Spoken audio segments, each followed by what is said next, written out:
And ఇక్కడికి నేను రావడానికి ముఖ్య కారణం 3 తరాల కథ ఇది. అంటే మా నాన్నగారు సాయి నాన్నగారికి స్నేహం. వాళ్ళిద్దరూ చెన్నైలో ఉన్నప్పుడు మంచి స్నేహితులు. తర్వాత మనాడికి నాకు చాలా జర్నీ ఉంది. తర్వాత మనాడిది ఆదిది ట్రైలర్ చూడగానే బన్నీ ఫోన్ చేశాడా మెసేజ్ పెట్టాడా? మెసేజ్ పెట్టాడు.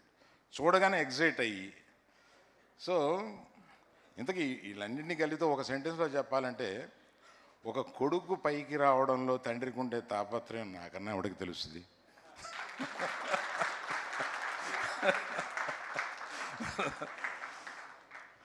అది